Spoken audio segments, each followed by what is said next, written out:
Good evening, sir. Good evening. Good evening. Very good evening to all of you. Wish you all a very, very happy Independence Day as we celebrate 75 years of independence. We are honored and pleasure to have Dr. Sandeep Shastri amongst us. Dr. Sandeep Shastri is a renowned speaker, presently serving as Vice Chancellor of Jagran Lakecity University in Bhopal. He's a political scientist, an author, column writer, and by passion, a teacher, and somebody who's been a guide and mentor to many youngsters, which I proudly say I'm also one to be part of. So, sir, it is a pleasure to have you amongst us, especially on a very auspicious day as India celebrates 75th year of independence. At India for IS, we had a very meaningful start to the day. We had a quiz competition by name Know India, and we had more than 200 participants participating. And we had a 1955 batch IAS officer, Dr. D. Srinivasan, as our guest for the day, along with our chairman, Dr. C.S. Kedar. And it was a very thoughtful event where they walked through the journey of bureaucracy and how India went through the years since independence then. And we are now, and the journey continues. So this is part of that celebratory event. And the session is up to you, sir. The theme of the event, as friends we all know, is India at 75, the journey, milestones, and fault lines. So thank you so much for accepting the invitation, sir. It's a very busy day for you. We read through your column in Prajavani today, and it's a very thought-provoking column in terms of the ideas that you put forward. And I hand it over to you, sir. Thank you, Prashant. It's always a delight to come to any program which you organize. This opportunity to dialogue with young people who are aspiring to get into the Indian civil service, I think this to be a very, very special moment on a special day, on a day when we are celebrating the 76th Independence Day and completion of 75 years of independence. The theme is also very appropriate. India at 75, journey, milestones, and timelines. Before I actually start that, I'd like to refer to what Prashant referred to.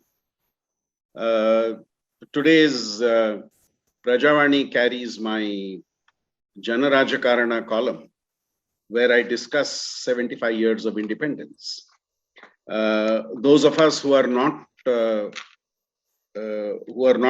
fluent in reading Kannada, I draw your attention to a rough English translation of that article, which has appeared on the India Today website in the opinion page. The two articles make one point, that when we discuss azadikaamritmahotsav, when we talk about celebrating 75 years of independence, the danger always of doing this is reducing it to an event rather than a process. What is the difference for me? An event is like celebrating something on 15th August, 26th January, 14th April, 2nd October. And that day you remember what that event was about, and then the rest of the day it is ignored until that day comes back again. Now, reflecting on 75 years of independence needs to be a process rather than an event. That's why I think this 2-year-long celebration of Azadi Ka Swarna Mahotsav provided an opportunity to take it away from being an event to making it much more a process. Though, of course, I would have been happy if it was a much more inclusive process. It seemed to be a process where people were more worried about deciding who should take ownership for it. I believe Har Ghar Tiranga should have been a national campaign rather than a campaign which a particular government or party says is our campaign. I would say it's a people's campaign. And that's what Prime Minister Modi tried to make it, a people's campaign. But accepting it as a people's campaign, I draw your attention to what Gopal Krishna Gandhi said, who said, the right to take ownership for the flag should not be limited to any ruling party or government, but it is of the people of India. Now, that's what I mean when I say a process. And let me just come to one more point which my article talks about as to why this 75 years of freedom is important to talk about. If you look at current day India, only 2% of our population was around when the country got independence, which means only 2% of our population is 75 years plus. 98% of our population today is a post-independence population. 98% of our population is a population which is born after the country got freedom. In fact, one of the important points made about President Draupadi Murmu is the fact that she is the first president who belongs to the post-independence generation. Even if you look at this post-independence generation, I would divide that into three parts. Those born in the first 25 years after independence, from 1947 to 1972, that constitutes around 16% of India's population, which includes me. We did not live through, we were not there when the country got freedom, but we heard about freedom and independence struggle from those who participated in it and those who saw it, who witnessed it, including our parents and our grandparents. Then you have a second generation post-independence born between 1972 and 1997. Those who were born between 25 years and 50 years of independence. And this constitutes around 1/3 of India. Those born after 1972 and before 1997. Many of these people would have heard about independence, stories of independence, which our grandparents lived through, that generation, largely grandparents. And then you have a generation born after 50 years of independence. And this generation accounts for nearly 49% of modern India. Today's India, 49% is this generation, which has been born after 50 years of independence. So in some of those families, there may have been a grandparent who was part of the times when India got freedom. But there are lesser such families which have such people. And as we go along, that touch with those who were part of those days of independence is increasingly reducing. And therefore, the need for this process of azadikaamritmahotsav becomes so important. In fact, in this article, I have argued that maybe it's a good idea that we plan in 2022 for 2047, when the country will complete 100 years of independence. And maybe these 25 years should be a celebration towards that 100 years of independence, so that newer and newer generations are plugged into the whole fact of freedom and the history after freedom. Now, having said this, let me come to the specific theme that Prashant had asked me to talk about. I told Prashant that my plan would be to speak for around 40 minutes and then leave the remaining time for any questions that you may have. As I always say, tough questions Prashant will answer, easy questions I will answer. Now, when we talk about journey after independence and the milestones, I often look at independent India's political history.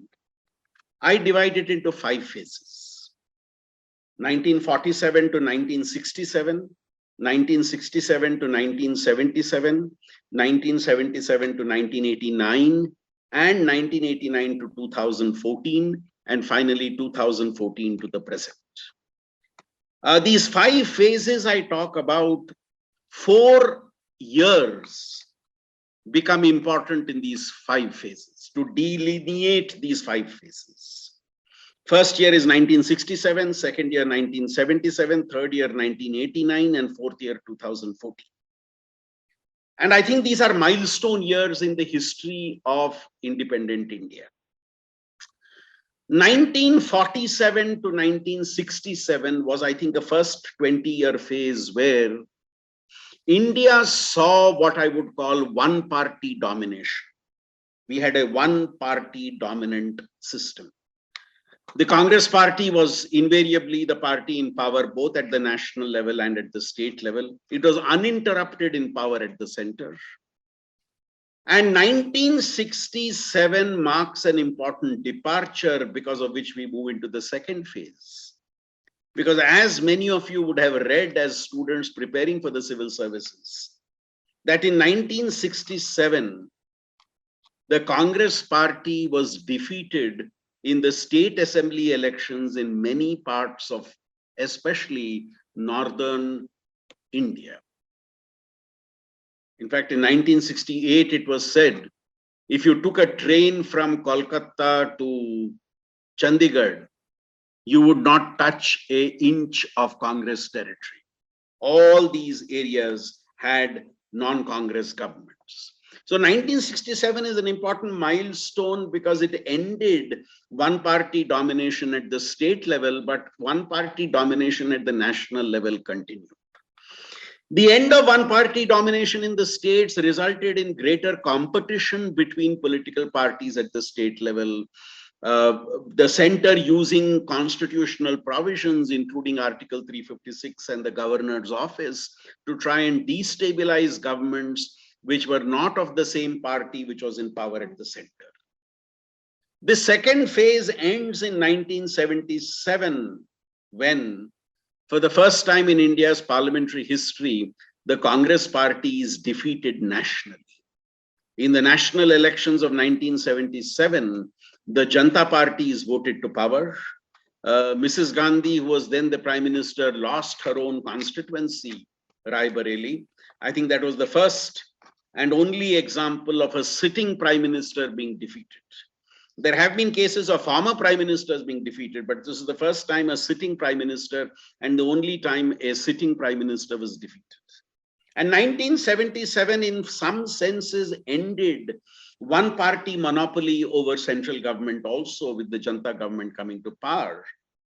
That was a brief interlude of 3 years, because in 1980, the Congress came back to power, having, because the Janata Party was not able to maintain its unity, it broke up and the elections became necessary in 1980. And then we move on till 1989, when for the first time in India's parliamentary history, no single party got a majority in a Lok Sabha elections. And that started the phase of what we would call coalition governments, minority governments, and the ushering in of an authentic multi-party system. This phase from 1989 to 2014 also saw India moving on the path of economic reforms, economic liberalization, privatization. All that also started during this phase. And between 89 and 2014, we did not have a single government which had, at the time of winning the election, a clear majority in the Lok Sabha. Narasimha Rao's Congress government managed to, I use the term, manufacture a majority halfway down its term, though it started off as a minority government. And then we come to the last phase, which is the last 8 years from 2014, when the BJP and the NDA came to power. And once again, we have a single party managing a majority in the Lok Sabha and changing in important ways the contours of politics. So I would say, if you ask me the milestones, these are 4 important milestones which shape 5 important phases of Indian politics.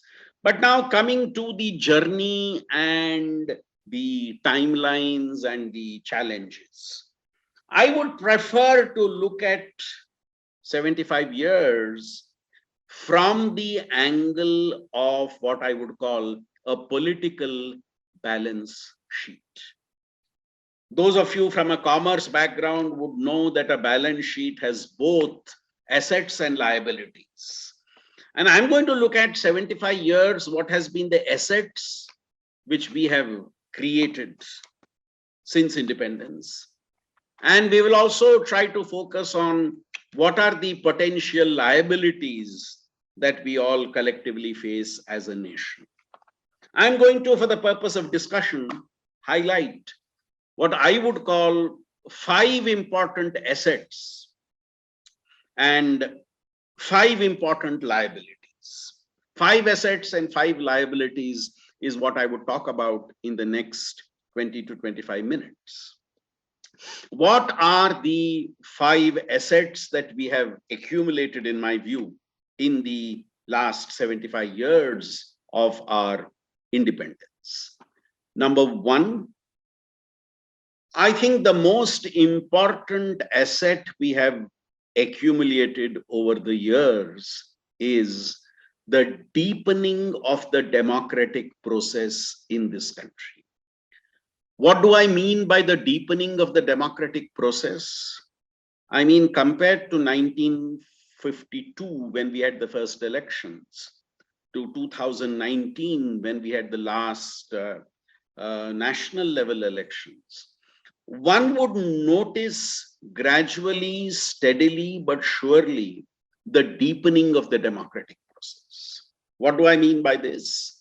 By the deepening of the democratic process, I would mean greater participation of citizens as voters. If you see voter turnout in 1952 and voter turnout in 2019, you see a dramatic difference. 2019 had the highest voter turnout in any national elections. And more than that, I would like to add another point. You see the gender gap in voting reducing. There was a huge gender gap in 1952 in the first elections.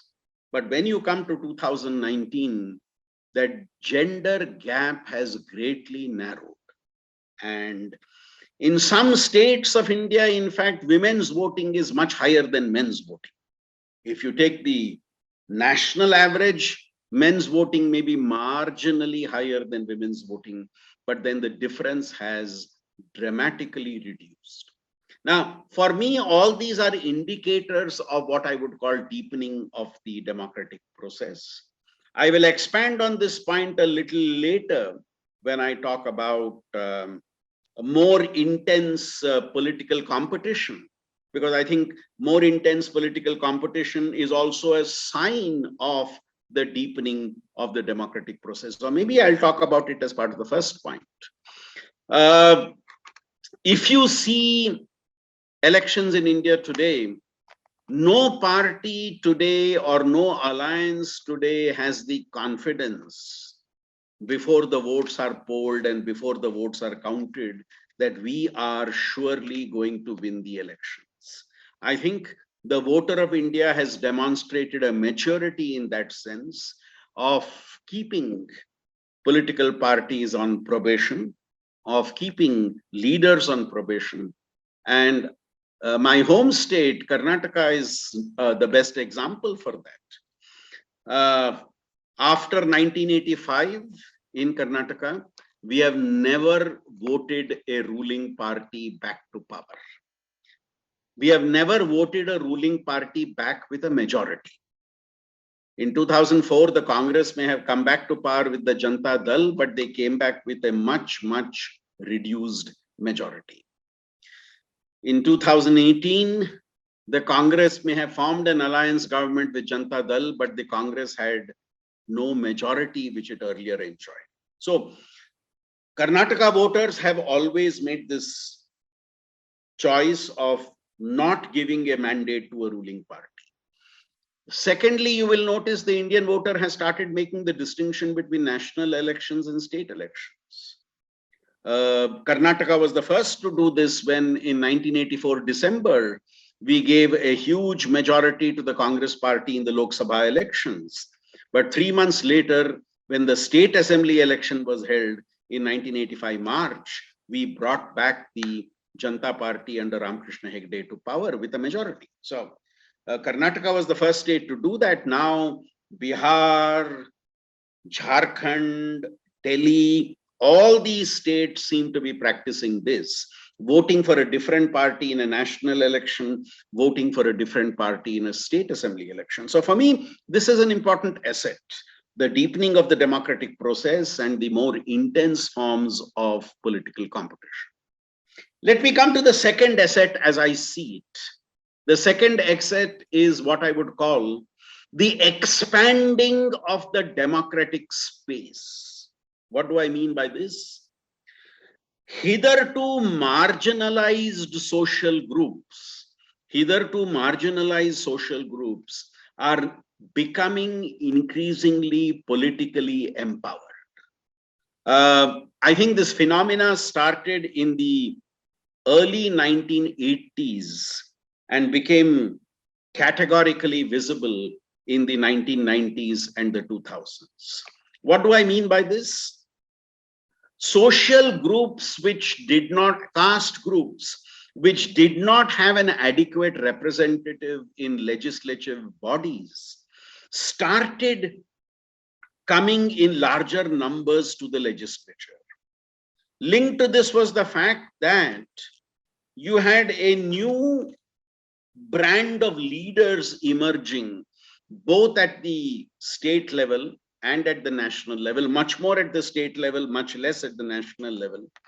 Leaders who represented these newly emerging social groups. The rise of a Kanshiram, the rise of a Mayawati, the rise of a Lalu Prasad Yadav, the rise of a Mulayam Singh Yadav.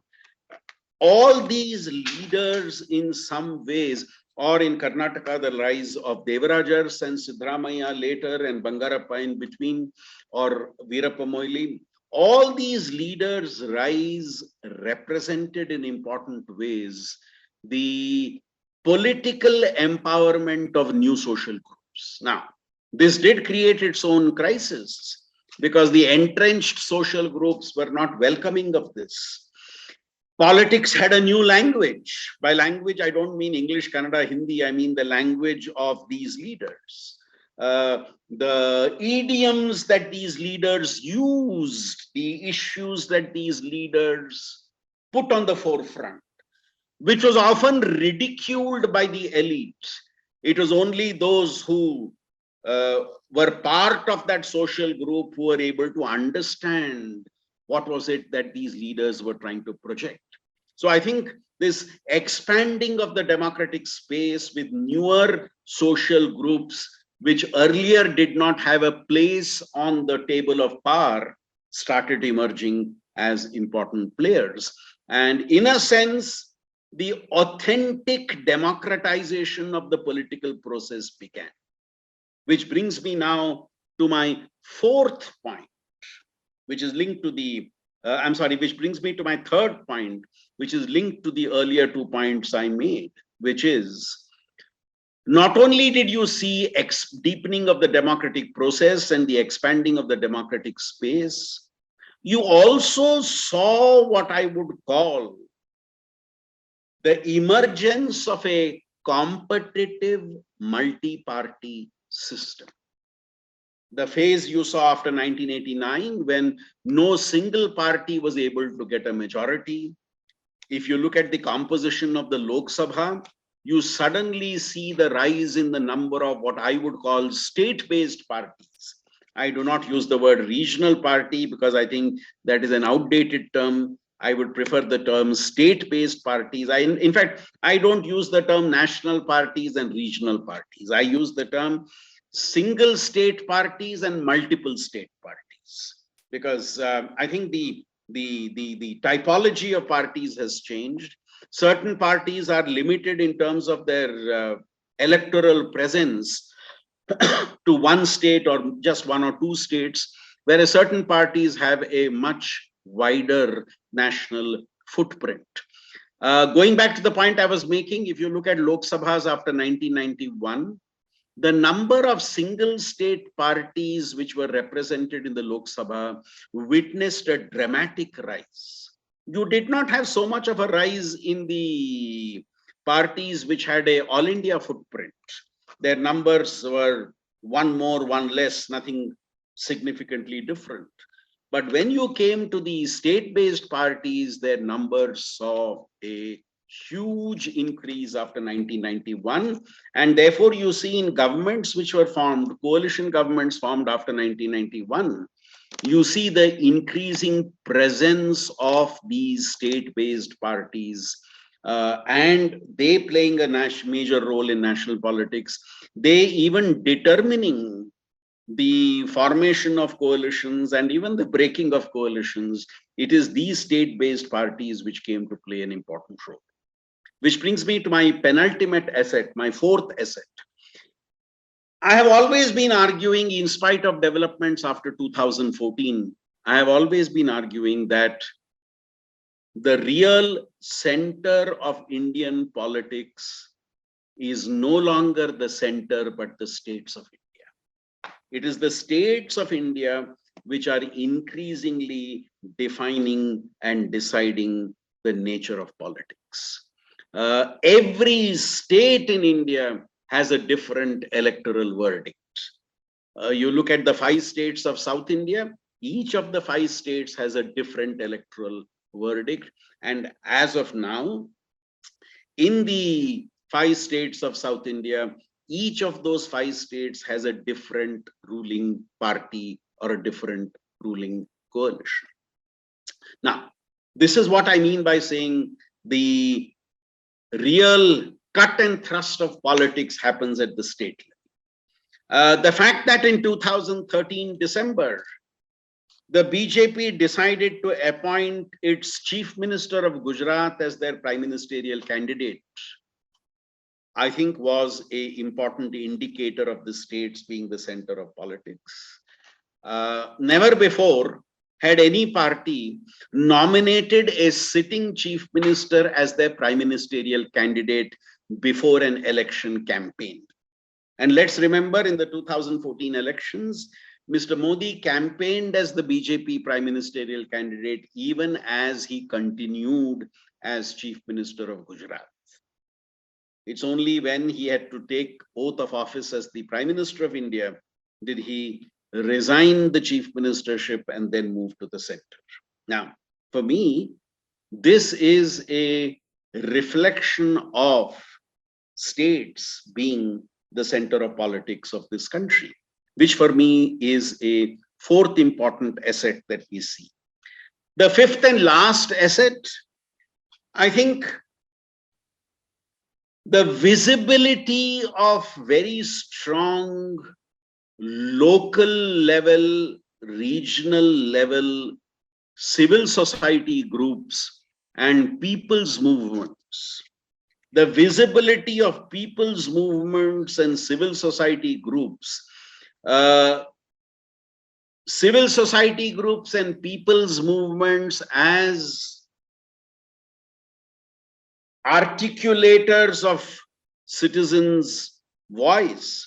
Other than political parties, the emergence of civil society groups as the voices of the people, I think, is an important asset that we notice. Sometimes it's loud and clear, sometimes it's weak and feeble, but then it's very much there. If you see the movement of India against corruption, if you see the environment movement, if you see the women's movement, if you see the Dalit movement, if you see the backward caste movement, all these movements for me are reflections of strong ground level civil society movements, which are not necessarily, even farmers movement, which are not necessarily linked to any political party directly. So friends, for me, these are the 5 important assets which I think 75 years of independent India can be proud of.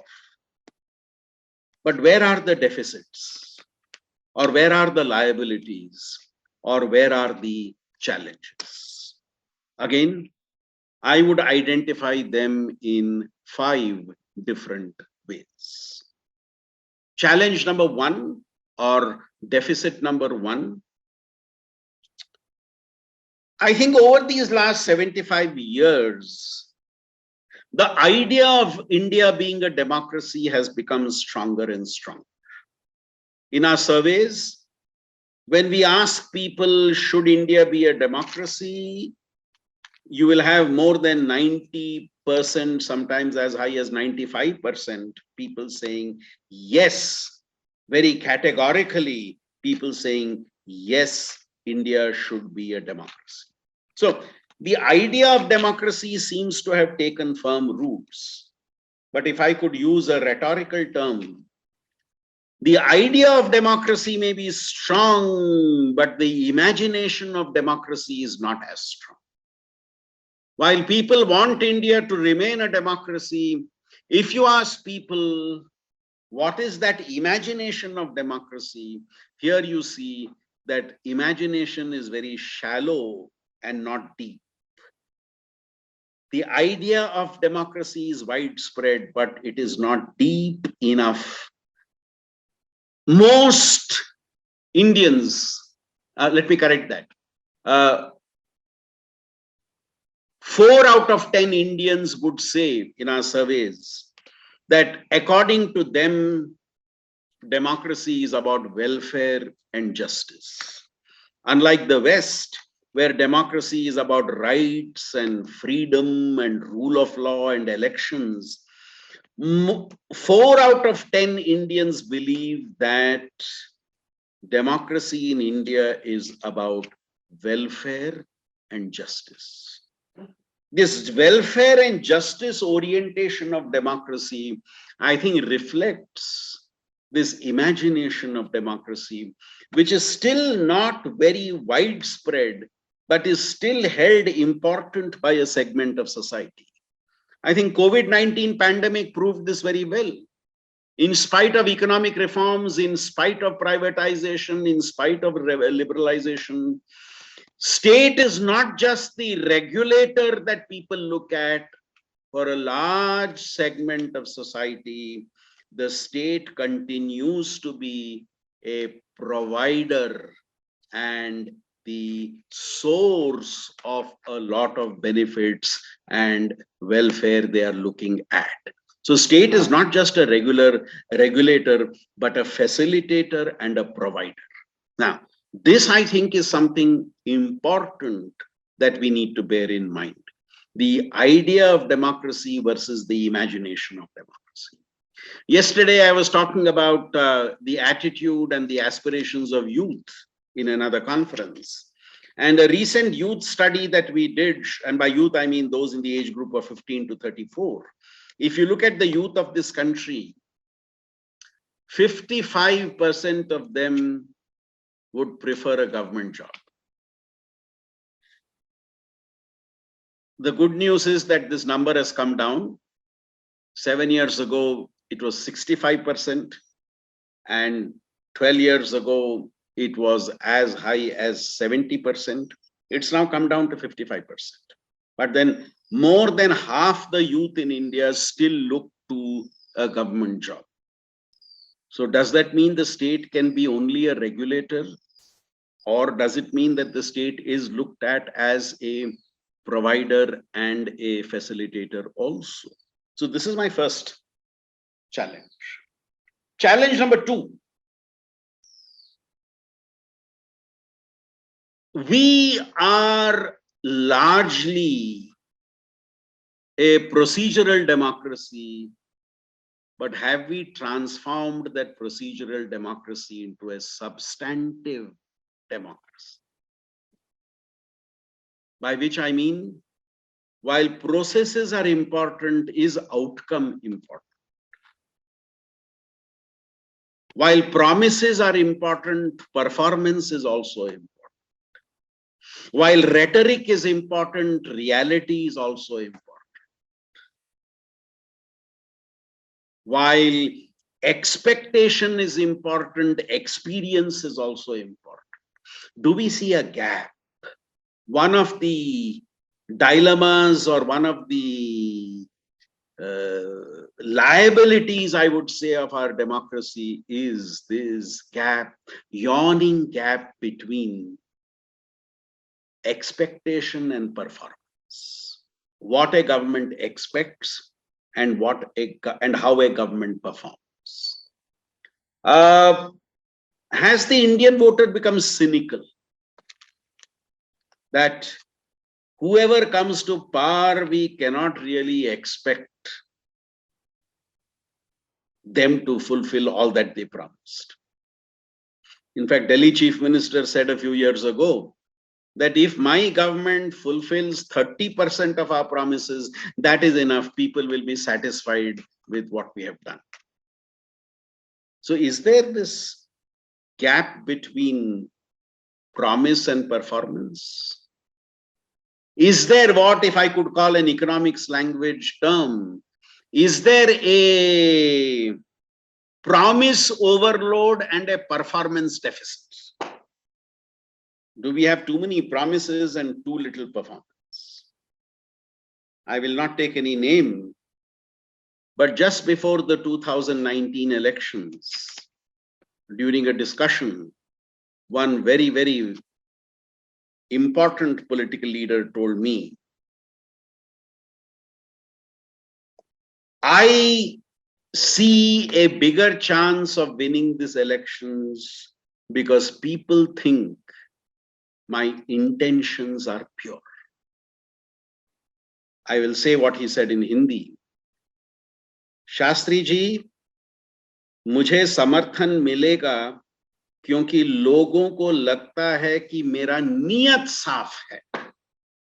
Now, people think that we are a party government leader who are trying our best, which means it's not about actual performance, it is about intention. What is perception of the intentions of a leadership?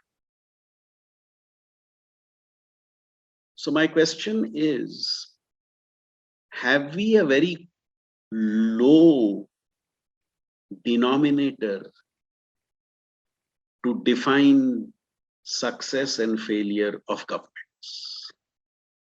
Have we pitched our expectations as voters very low?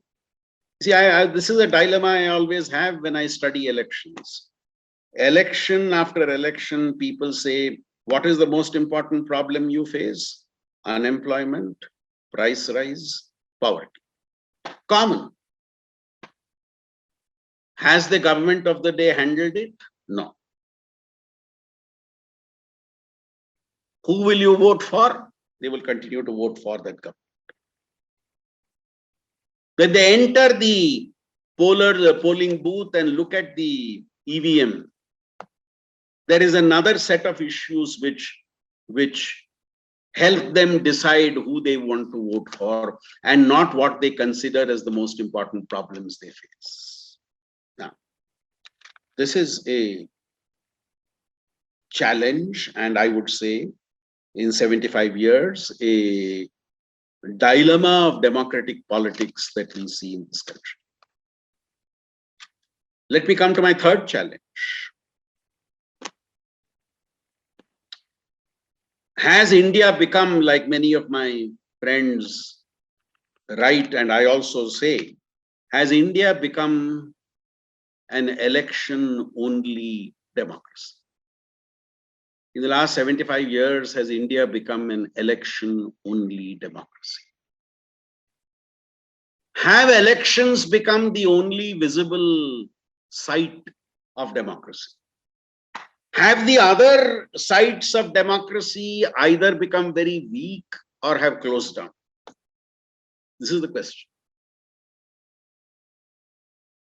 Have we reduced ourselves to an election-only democracy? And some of my friends tell me why we have a higher voter turnout in India is because the citizen of India gets empowered truly only on that day of voting.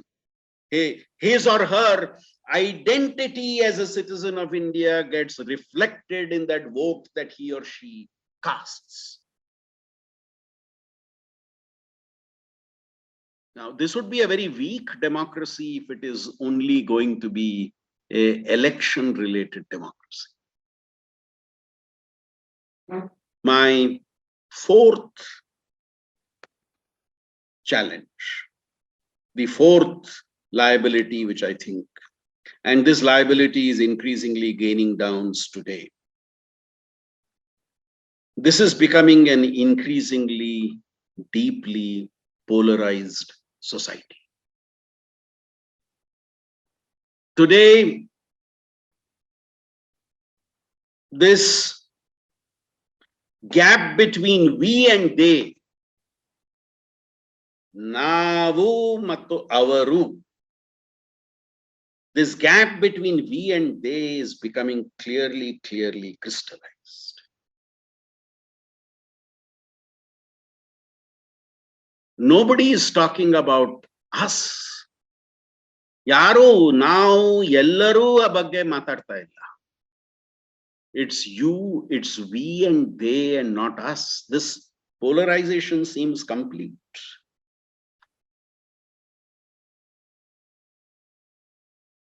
Whenever I write an article, and you can test this out by reading today's article.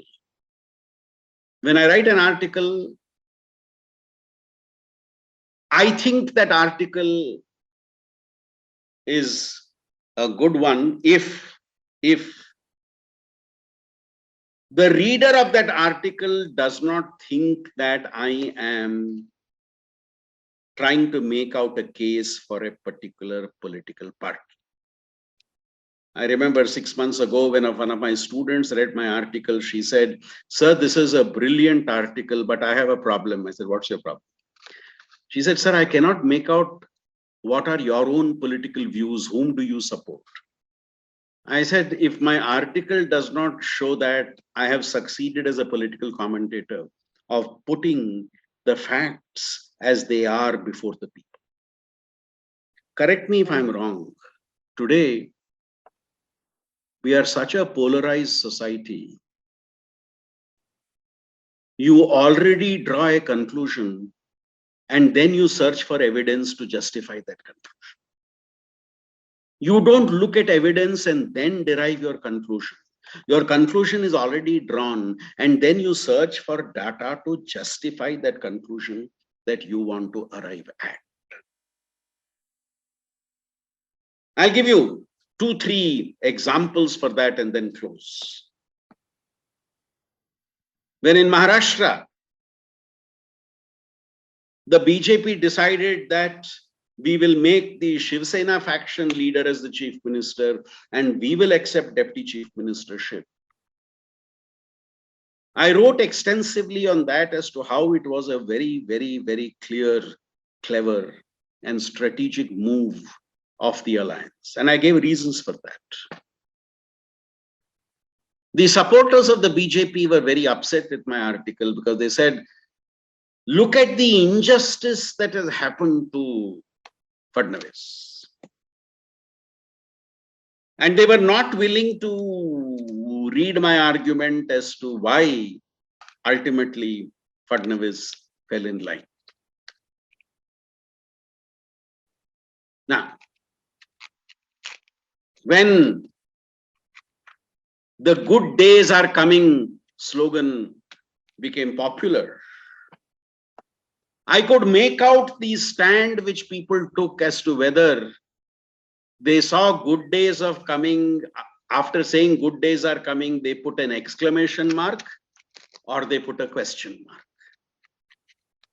The way they said good days are coming told me what is the political stand, which side of the polarization they are on. This famous saying, where you stand depends on where you sit. See, that is becoming increasingly clear. Today, when I take part in television debates, when political leaders come, I play a game often. I write down before the program starts, what are the leaders of different parties likely to say to defend what they want to defend? And friends, in 7 out of 10 cases, I'm right in what I projected. Because it's not difficult to anticipate when you have to defend a line how will you use the data to defend your line? Now, for me, this is one of the biggest liabilities which we see. The strong polarization that is witnessed.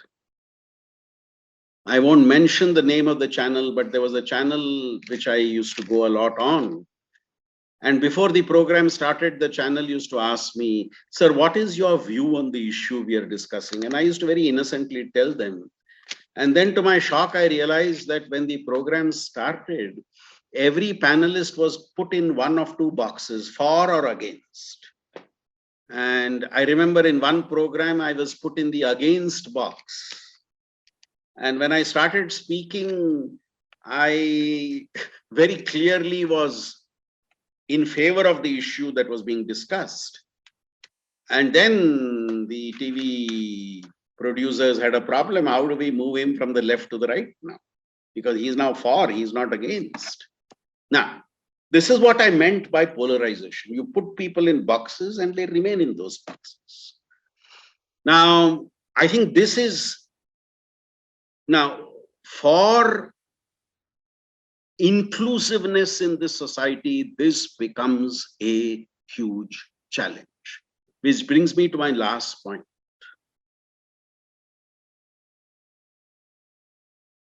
In this unity and integrity debate, where does diversity figure? We want inclusiveness. But as we want inclusiveness, are we similarly celebrating diversity also? I have often argued our slogan should not be unity in diversity, but unity through diversity. Diversity is the pathway. When you recognize diversities, when diversities feel they are accepted in the system, the unity of the system then becomes a reality. On the other hand, if you keep saying that a party or a government or a leader is boxed in a category, I think there goes out of the window your inclusiveness. So friends, let me conclude by making 3 points. First, for me, the biggest challenge that comes up in the country today after 75 years of independence is the deep divides that we are seeing in the country. This we and they rather than the us. Secondly, the citizen of India has not lost hope in democracy. If I could again use the economic business language, the citizen of India still hopes for the dividend of democracy to come. He or she has invested in democracy. They are hoping for that dividend one day, the promise of democracy. But I'm worried, how long will that patience be there for that dividend to actually be realized? And this, I think, is our task in the next 25 years as we move towards a centenary of independence. Thank you. I can't say patient hearing because I didn't get to see any of you, but I do hope I have given some food for thought and would be happy to take any questions. Happy to take any questions. Thank you, sir. Thank you so much. That was elaborate and a more insightful idea into the journey that India has gone through these 75 years. And to see things as assets and liabilities is probably the way we understand the challenges and strengths that India will take forward. Few questions that I will put forward, and then we'll open the questions to the audience also. Please keep posting your questions on the chat box. Sir will take the questions as you put it on the chat box. If some of you want to unmute yourself and ask a question, that is also allowed. You can unmute yourself and also ask a question. So to start with, is the political culture in India weakening? in terms of the mutual respect between political parties and politicians in different sides of the treasury benches, as we say, or in the parliament, as we say? Is it coming down? And that is not a good sign. How do you see it as a political commentator and as somebody who's seen through the years of Nehru, Shastri, and in the last 10, 20 years?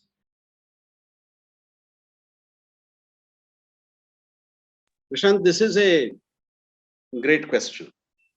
And this is linked to what I said about the divide that the country is increasingly witnessing, the increasing polarization that we see. I don't know if that divide and polarization is part of what is happening in all aspects of society. I think today it has become an advantage for political parties and leaders to take a strikingly and stridently offensive position against other parties, their opponents. I think the acerbic nature of dialogue today, and I think a 24/7 media has also contributed to that. The very acerbic and very aggressive and very, sometimes very personalized attacks that we see. And I hear, I'm not singling out any one political party. I think this is across the board. This is across the board, this trend is happening. Now, why is this happening? This could happen because of several reasons. One, this could be happening because second rung and third rung party workers and party leaders feel one way of being the favorites of the party leaders is to take such a position. The more aggressive that you are, given the fact that you have a 24/7 media, the more aggressive you are, the easier it becomes for you to grab those headlines. And I think across the board, you have had leaders who have crossed the line and got into trouble because of that. That could be one factor. Secondly, I think also, and this is something I have seen, there is one position taken for the public image, and there is another position that is taken in when the cameras are not there. See, I have often seen this on television shows that leaders would be very, very critical of each other and poke fun at each other, be sarcastic about each other. And then when the commercial break comes, they would ask, are the cameras off? And once the cameras are off, you will see them talking to each other as if they are the best of friends. So is that a put on for the public consumption? A lot of leaders behind the scenes, even though they are rivals when it comes to discussions, are quite close to each other.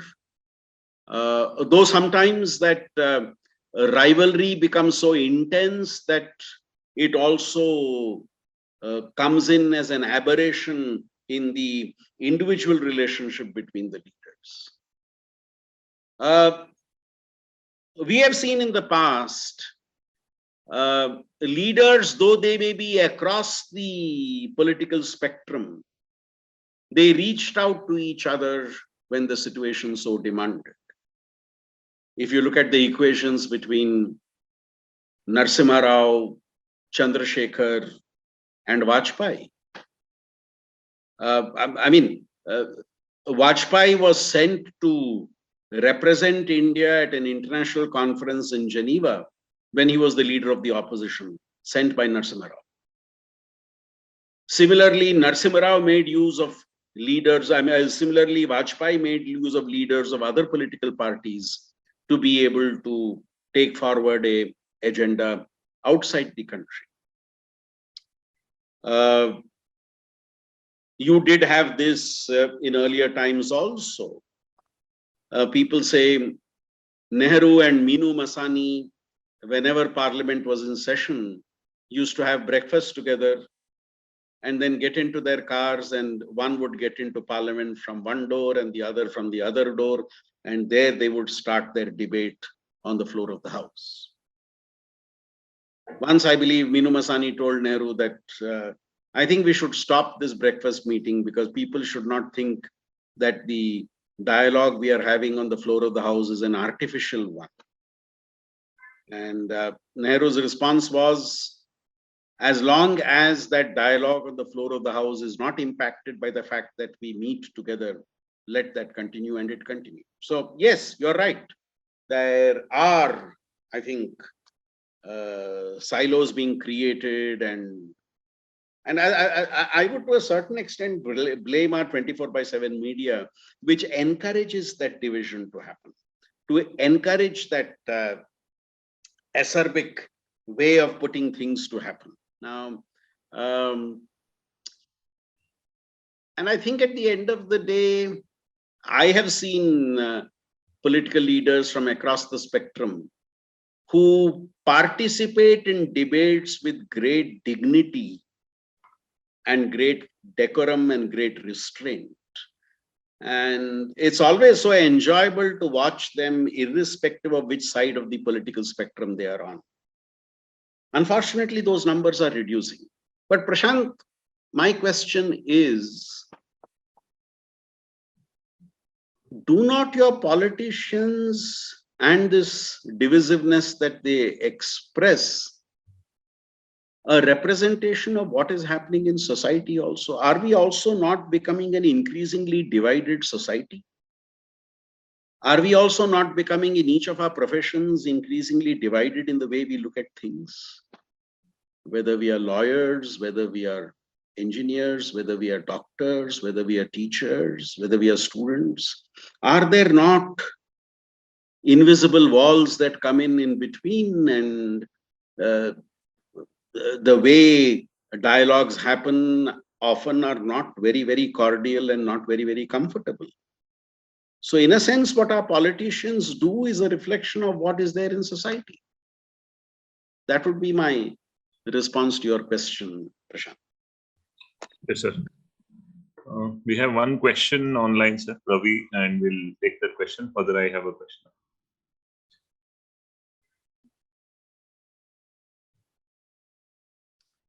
Okay, there are a few questions which are coming up in the chat box. Let me take them one by one. What will happen after delimitation with regard to census in 2026?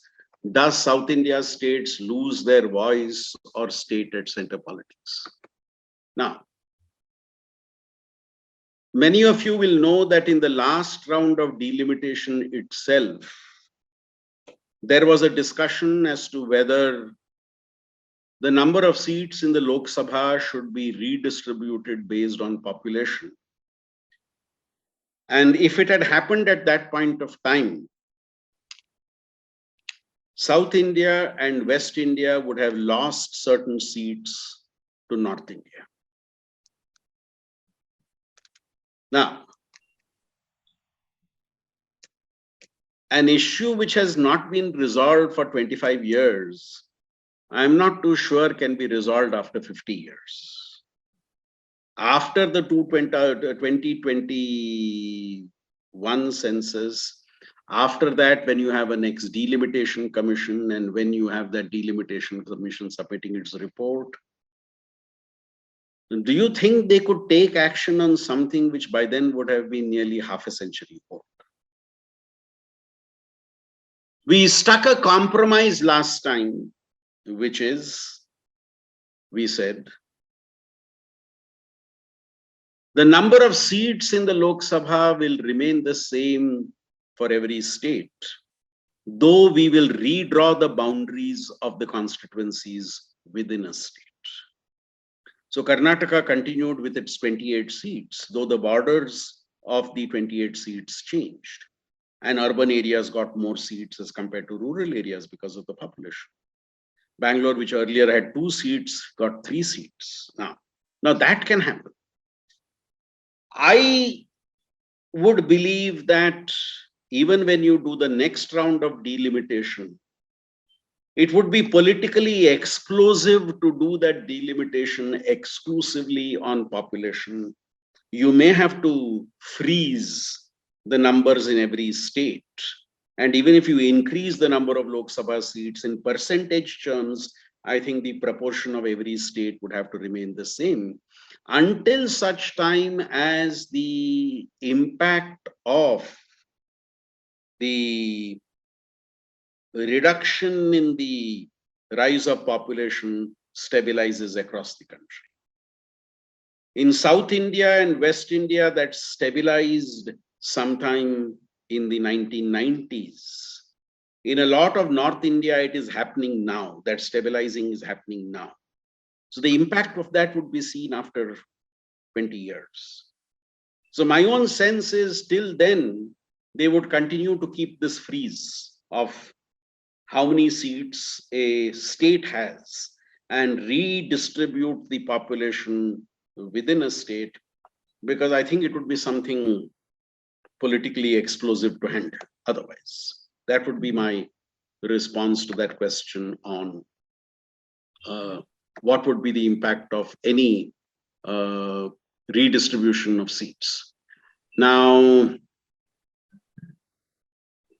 there is a question by Ravi on communal conflicts, hijab, and the like. Now, Ravi and others, I think the increasing communal conflict for me is a result of, and I'm not going to talk of any one political party, I think every political party is guilty of this. For short-term political gains, to be able to sacrifice long-term religious and caste stability. And every political party is guilty of doing this. The hijab controversy could have been very well resolved and nipped in the bud. But both sides wanted to aggravate the controversy, and therefore it reached the proportions it reached. Because both sides felt we could take political mileage out of this particular controversy. I can give you examples of elections in India where at one level you have had minority consolidation, which has resulted in a counter majority consolidation. And I can give you examples of where there has been a majority consolidation, which has resulted in a minority consolidation. I don't have time today to go into those details. But if you look at the Bengal election result, if you look at the Assam election result, and you look at the UP election result, and you look at the election results in Bihar, all these 4 are examples of how different forms of communal mobilization has impacted on the nature of electoral verdict. So, you see, when political parties find it useful to mobilize voters on their identities rather than going to the voters on the basis of their track record of performance or what they have done in the past whenever they were in power, if parties are going to the people on the factors other than that, I think the crisis of the polity and the communalization is something which would be visible and something very clearly there to see. Now,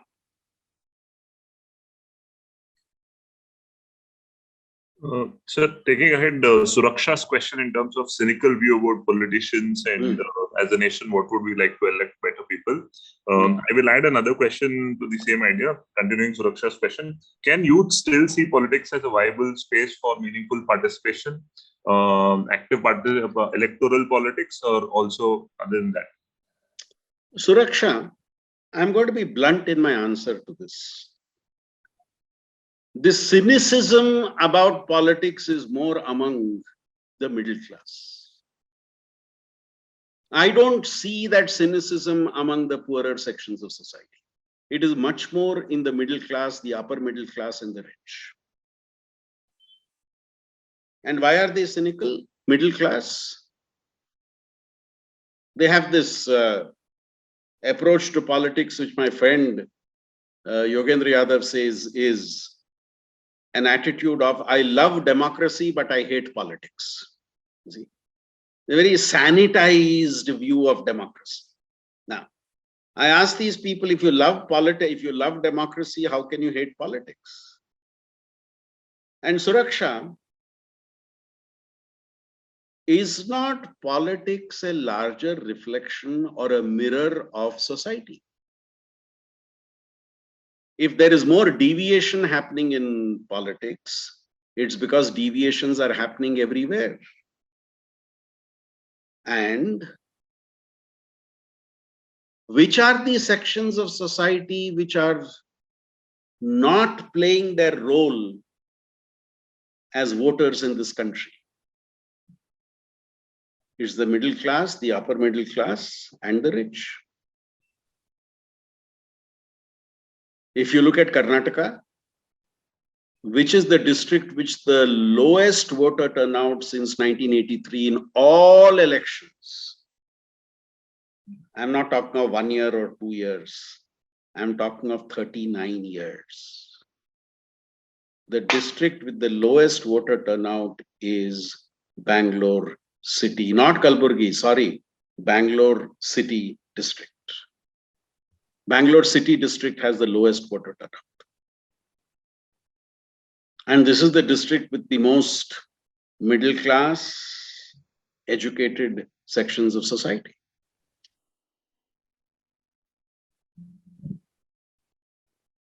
And these people are cynical and criticize politics. But when asked, what would you do to be able to change that? No. I go back to my favorite example. I won't name the place. There was a polling station in Bangalore which had less than 10% voting. Polling station. And that was the polling station with the highest number of graduates and postgraduates.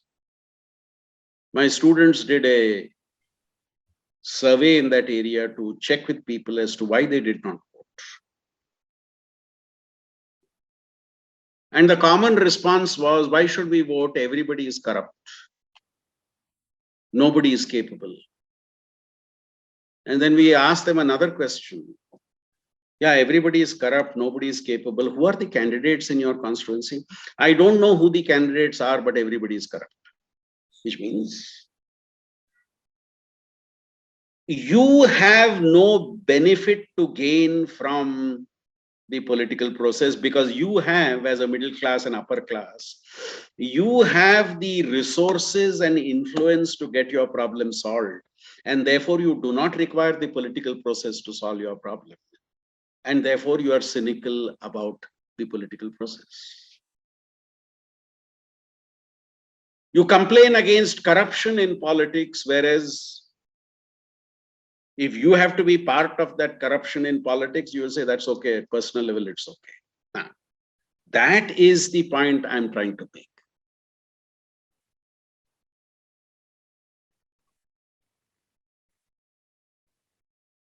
This friend who has asked about whether ballot paper is better than EVM. Have you ever, see, every political party has come to power at some time or the other, somewhere or the other after EVM has come. Agreed? When they came to power, have they complained about the EVM? Now, I make a distinction. Malfunctioning of the EVM possible, manipulation of the EVM, I am still to be convinced that that is something that can happen. People are talking about online voting coming in future. So I would not like to take 2 steps back and say, do away with EVMs and go back to your paper ballot. I'm surprised that this generation talks of that, given your strong commitment to digitization in this country.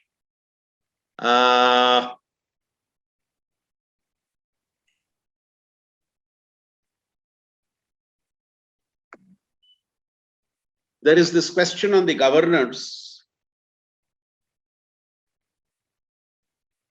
I think one of the, and again here, every political party that has come to power at the center has misused the governor's office. Remember in 1977, when the Janata Party came to power, they are the ones who used Article 356 for mass dismissal. They didn't dismiss one government. I think 7 governments were dismissed at a stretch. Why? Because in those 7 states, the Janata Party was voted to power in the Lok Sabha election. And therefore you said the assemblies also, the chief minister should resign. And when they refuse to resign, you dismiss the governors. So governor's office misuse and Article 356 abuse. Now, if Article 356 abuse has come down now, it is because of 2 factors. One, governments being unable to secure the type of majority they need in both the houses to get it implemented. And number 2, and more importantly, the Supreme Court stand in the SR Bommai case, and subsequently the Supreme Court also reinstalling governments which were dismissed using Article 356, which has resulted in some salutary impact of not misusing Article 356. But governor's office, yes. Now, if you read the constitution debates, it was promised by the constitution makers that governors will be as far as possible non-politicians and people who are eminent in different walks of life. Now, this has been violated right from the beginning. Active politicians have been made governors. Defecting politicians are being made governors.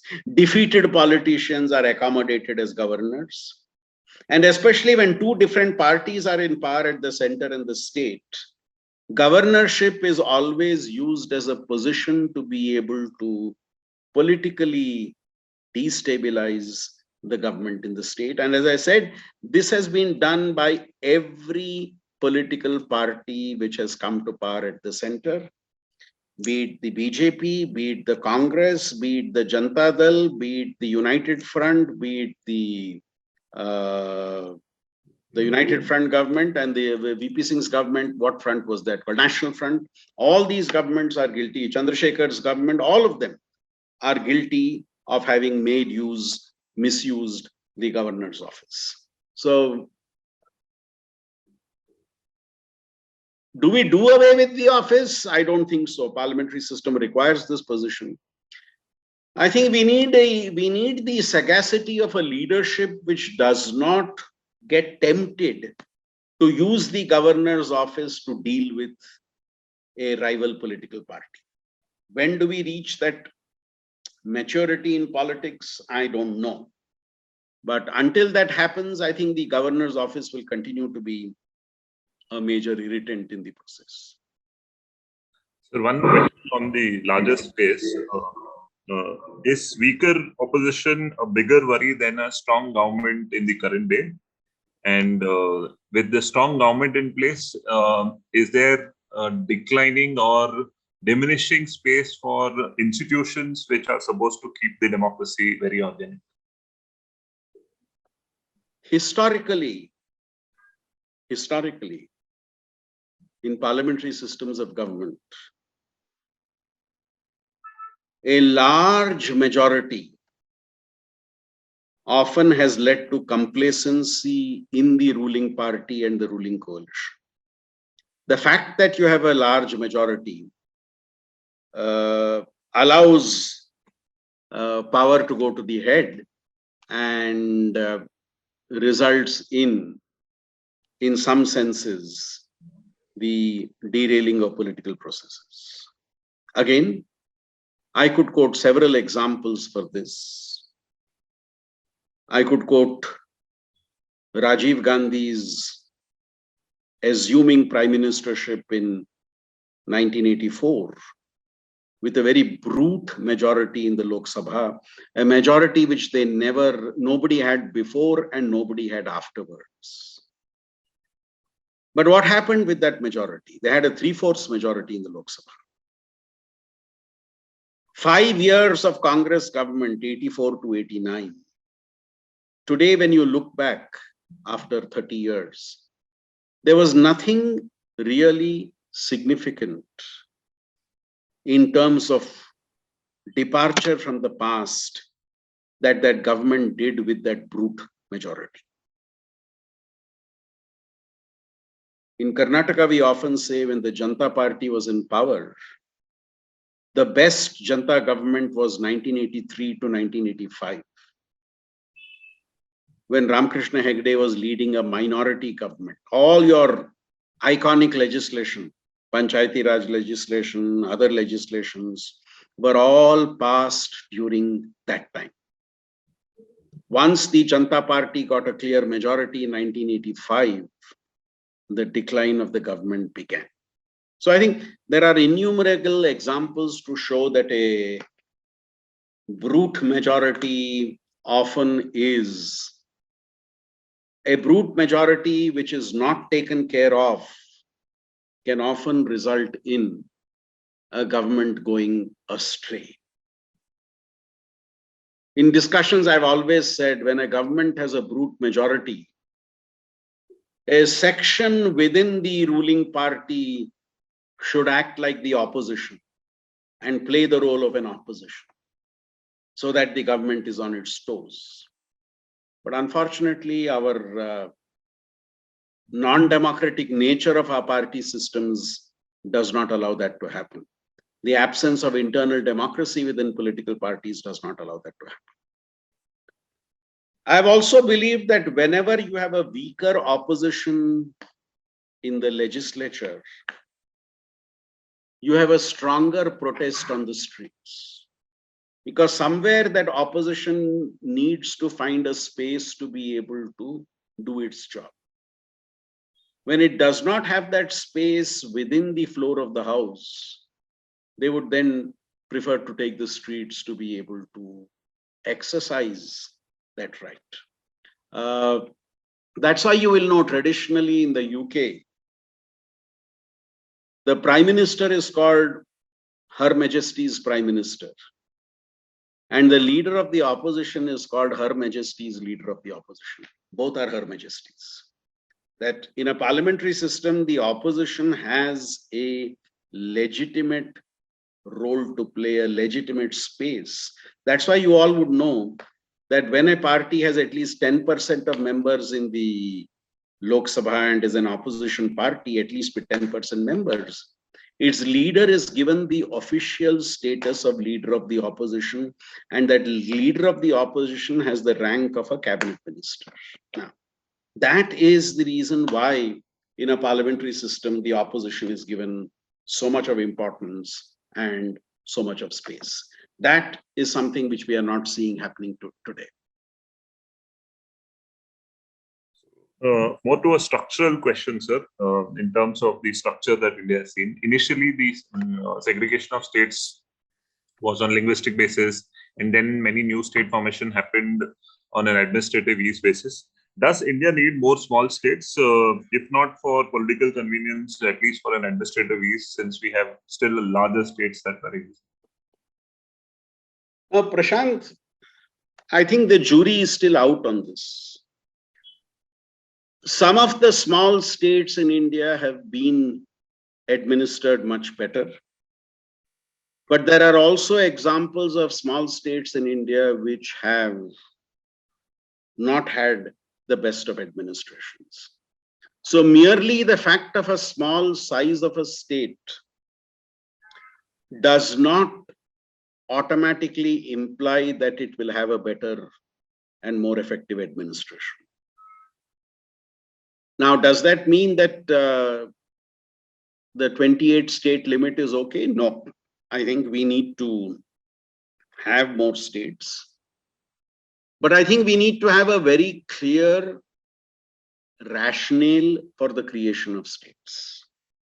Otherwise, you'll be opening the floodgates for every district of India to claim that we should become a state.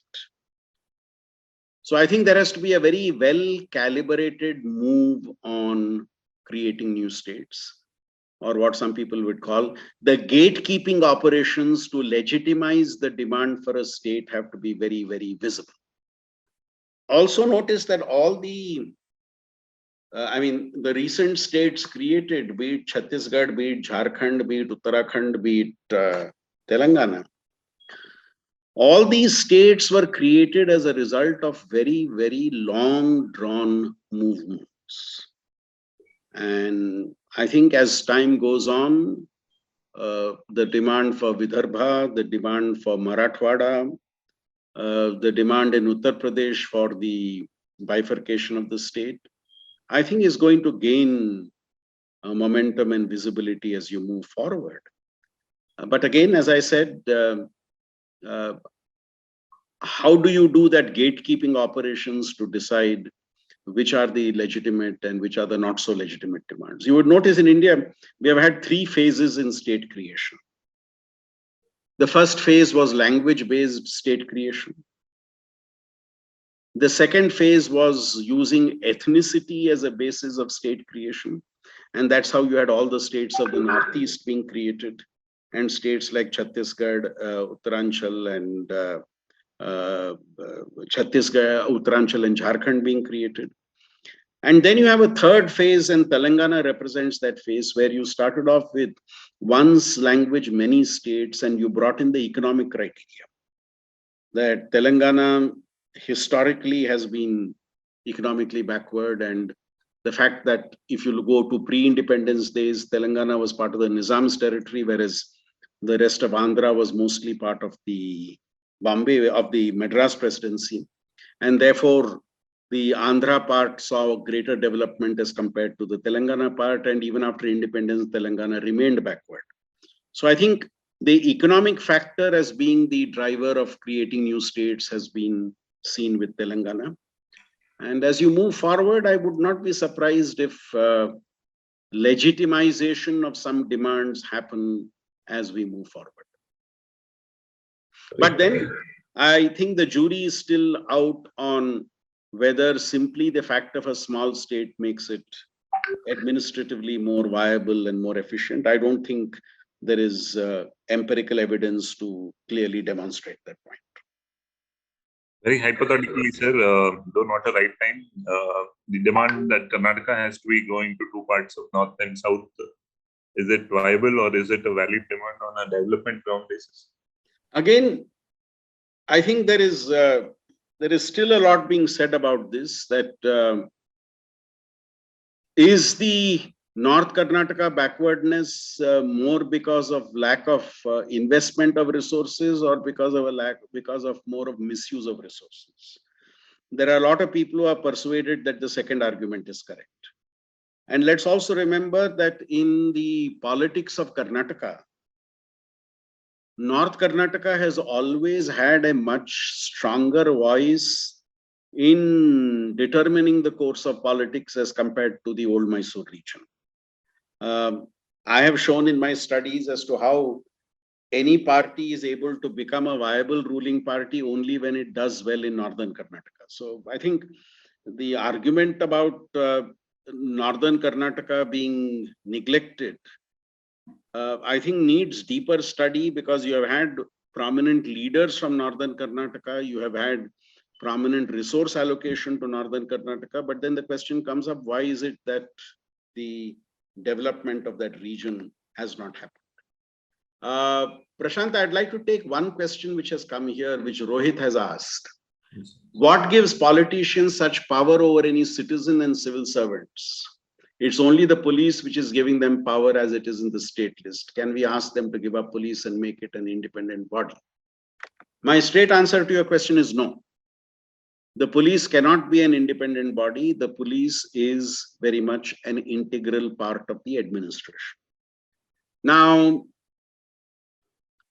You are all preparing for the civil service. But let me also say this. As an independent observer, a lot of people believe that many administrations are not run by the politicians, but run by the bureaucracy. That it's at the end of the day, the bureaucracy which has its way, and the politician may have a say, but the bureaucracy has its way at the end. Because given its long years of experience, the bureaucracy is able to convince the ministers about what needs to be done. I invite all of you to read the very well-known British television series, Yes Minister and Yes Prime Minister. In both those series, every episode begins with the minister demanding something to be done, and the episode ending with the minister saying, yes, that what I wanted has been done, and the bureaucrat replying, yes, minister.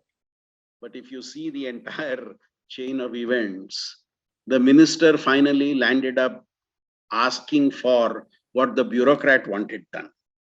And the bureaucrat very nicely told the minister, yes, minister, whatever you wanted is done. But in reality, it was what the bureaucracy wanted. So remember, politician comes as the face of government. The bureaucracy is more at the advisory and implementation level and more behind the scenes. So what we as citizens often get to see is the arrogance and the high-handedness of the politician. But once you get to see the administration close, you realize the power of the bureaucracy and the role that the bureaucracy has because of its years of experience and the network that is there within the bureaucracy to be able to protect its interests. And this is something I would encourage all of you to look at more closely. So, ಯಾರಾದ್ರೂ ಕನ್ನಡದಲ್ಲಿ ಪ್ರಶ್ನೆ ಕೇಳೋರು ಇದ್ರೆ ನೀವು ಕೂಡ ಕೇಳಬಹುದು. Sir is very fluent with Kannada. Nothing that he will not be able to answer. So, Kannada ಮಾಧ್ಯಮದವರು ಯಾರಾದ್ರೂ ಕನ್ನಡದಲ್ಲಿ ಪ್ರಶ್ನೆ ಕೇಳೋರು ಇದ್ರೆ ನೀವು ಕೂಡ ಅನ್ಮ್ಯೂಟ್ ಮಾಡಿ ಪ್ರಶ್ನೆ ಕೇಳಬಹುದು.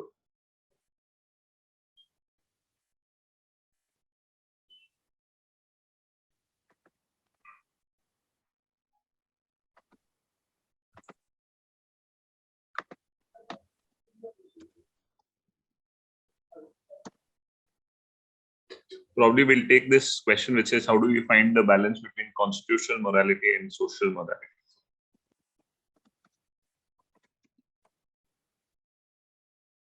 The balance between constitutional morality and social morality. I would want a little expansion on that, Narendra. Because for me, at the end of the day, the key contours of social morality come from the Constitution. The key contours of social morality emerge from the Constitution. And I think that's what Baba Saheb said in his last speech in the Constituent Assembly, where he raised the question about constitutional values and constitutional norms. And he went on to say that unless the norms of this constitution are actually translated into reality, remember his last speech. He said, we have created a political democracy where everybody has one person, one right, one vote, one value. While we have created a political democracy, he said, we have not created a social and economic democracy. And unless and until you create that social and economic democracy, Ambedkar said, those who are at the disadvantage of that social and economic democracy will blow up your structures of political democracy if that political democracy does not result in social and economic democracy. So I think for me, The principles of social morality are writ large in the Constitution document. The principles of social morality for me are writ large in the preamble of the Constitution. If you look at the 4 goals of the state, the 4 things which any government in India is supposed to achieve as listed out in the preamble: freedom, equality, liberty, and fraternity. If you look at these 4 terms and their elaboration: freedom of thought, expression, faith, belief, and worship. Liberty of thought, expression, faith, belief, and worship. Equality of status and opportunity. And which is the third? I'm missing out one. Liberty, equality. Fraternity. Fraternity, assuring the dignity and dignity of the individual and the integrity of the nation. Now, here are for you the principles of social morality. The principles of social morality as clearly enshrined in your Constitution. So unless you are looking at it from a different perspective, I see no conflict between constitutional morality and social morality.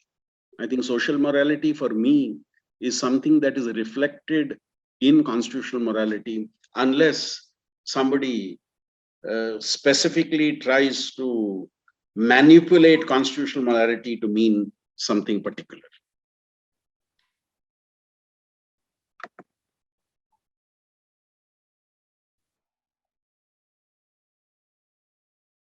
There's a question on. Yes. Do we still need reservations even after 75 years of independence? Sunil, This will be the last question. Otherwise, we'll go on and on and on this question alone. Yes. Do we need reservations after 75 years of independence? I will answer this question in 2 ways. I would want all of you to differentiate between the philosophy of reservation and the practice of reservation. The philosophy of reservation and the practice of reservation. My own personal argument: if you have your heart in the right place, it is difficult to deny the philosophy of reservation. Like suppose Prashant, when I'm next at Bangalore, decides to take all of us for a picnic. We go out of Bangalore for a picnic, day-long picnic. And just before lunch, some of you get the bright idea that to build up our appetite for lunch, let's have a 100-meter race. And you draw a start line and you draw a finish line. And all of you are ready to run the race. Do you think I will join the race? Prashant, do you think I will join the race? You should, sir, but we'll give you a head start. But why am I not joining the race? Differentiation in the age perspective and the... My age, my health, my physical fitness. In fact, I may surprise you. That's a different story. But then to encourage me to join the race, Prashant, suppose one of you says, sir, you stand at 20 meters, we will stand at 0 meters. And we will run when the whistle blows, and you run 80 meters, we will run 100 meters. Now, Prashant, are you giving me a concession? Definitely not. Sorry? Definitely not, sir. We are recognizing the factors and giving that respect. So if I could put it this way, it is not a concession, but it is my right. Because otherwise it's not a competition between equals. that 20% leeway for me is my right if it has to be an equal competition. Now, Sunil, can you appreciate what I meant by the philosophy of reservation? Let's recognize that this has been an inherently unequal society. You may say that today we don't practice any discrimination, so why should we suffer? Now, there are hidden and invisible forms of discrimination. Now, do you know where the problem really lies, Sunil? Which I also have a problem with. The practice of reservation. By which I mean those groups which should not get reservation are getting reservation. And when these groups are getting reservation, those who actually should benefit from it are not able to benefit from it. This is where the problem lies. Or the falsehood that is practiced in being able to get a reservation certificate, backward caste certificate or a scheduled caste, scheduled tribe certificate. I mean, there are a plethora of examples to explain that fact. Now, that is where the problem comes. When I see somebody who has manipulated and got a reservation, that's when I raise the question that the wrong people are getting it, and I'm right in saying that. So I think for most of us, our unhappiness with reservation is not with the philosophy of reservation, but it is with the practice of reservation, that the wrong people are getting the benefit. What happened to the Supreme Court judgment on creamy layer being excluded out of the benefits for backward castes? One by one, we removed one by one element of creamy layer, and most of it doesn't now exist. Creamy layer included if you're a taxpayer, if either parent is a graduate, is a professional. There are several categories. But we whittled all of them. Because there is a capture of the benefits of reservation by certain limited social groups, where those who genuinely should be getting it are not getting the advantage of reservation.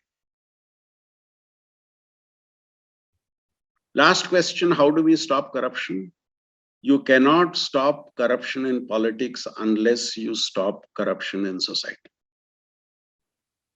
As long as your parallel economy is going on, tell me, what is the percentage of Indians who pay income tax? I'm just taking a small example. Is that not corruption? The percentage of citizens of this country who pay income tax. Anybody who knows the answer to this question? What is the percentage of people who pay income tax in India? You may not be surprised with the figure. 4% of people pay income tax. So Rohit, is the salary of only 4% of Indians above the taxable income? Is it that 96% of India's population's income is below that minimum which is prescribed to pay taxes? So where is corruption beginning? Now, can you root it out at the top when it is there at the base itself?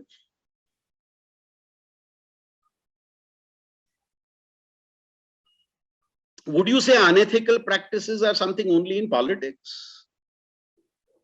I have often said if there are more corrupt politicians, it's because there are more corrupt bureaucrats, because there are more corrupt lawyers, because there are more corrupt doctors, because there are more corrupt engineers, because there are more corrupt teachers, and there are more corrupt students. It's only that it becomes more visible in politics. Behind every politician who has gone to jail, there has always been a civil servant and a plethora of others who have helped them do what they have ultimately done. So where do we start? We start with each of us. We start with each of us taking that pledge as young people that I will not pay a bribe.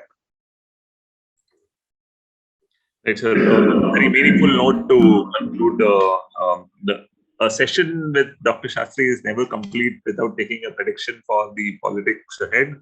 So, very few words, or if one-liner on the elections up ahead in Karnataka next year, and where do we see 2024 going ahead for India?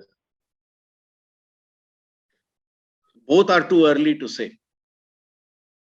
2023 Karnataka election is going to be a very, very close election.